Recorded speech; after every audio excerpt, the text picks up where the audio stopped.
14 ফেব্রুয়ারি। একটা গোলাপের দাম 20 থেকে 80 টাকা। পার্ক ভর্তি কাপল, সিঙ্গেলদের মোবাইল সাইলেন্ট। একদিনে এত প্রেম কোথা থেকে আসে ভাই? 14 ফেব্রুয়ারি আসলেই শহর বদলে যায়। যে ছেলেটা সারা বছর থাকে রাফ অ্যান্ড টাফ, 14 ফেব্রুয়ারি সেই ছেলেটা হয়ে যায় সব থেকে রোমান্টিক। যে মেয়েটা বাকি 364 দিন বোরকার ভিতরে থাকে, সে কিনা 14 ফেব্রুয়ারি হয়ে যায় বাংলাদেশের সব থেকে রোমান্টিক মেয়ে। স্টোরিতে দেয় গোলাপের ছবি। পার্কের অবস্থা এমন, মনে হয় সিট বুকিং আগে থেকে দেওয়া ছিল।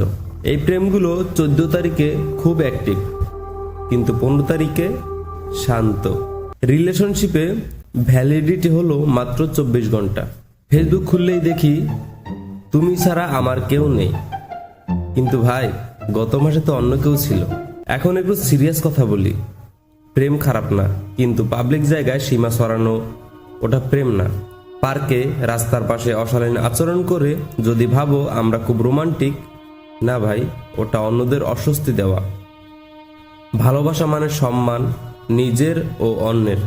আরেকটা কথা বলি, আমরা পার্কে হাত ধরা দেখলে অনেক লেকচার দেই, কিন্তু 14 ফেব্রুয়ারির রাত বড়লোকদের হোটেল ফুল, নাইট ক্লাব ফুল, ডিজে লাইট শো অফ, সেখানে কেউ প্রশ্ন করে না। সেখানে প্রেম মানে স্ট্যাটাস, টাকা এবং লেভিস লাইফস্টাইল।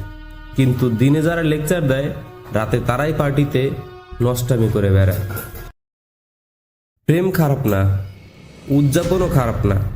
খারাপ তখনই যখন ভালোবাসা হয়ে যায় নাটক, একদিনের শো অথবা সীমা ছাড়া আচরণ। 14 ফেব্রুয়ারি যদি সত্যি হয় তাহলে সম্মান দিয়ে ভালোবাসা দেখাও, আর যদি মজা হয় তাহলে অন্তত অন্যকে অস্বস্তিতে ফেলো না। মনে রেখো, ভালোবাসা যত চুপচাপ তত গভীর, যত বেশি শো অফ তত কম টেকসই।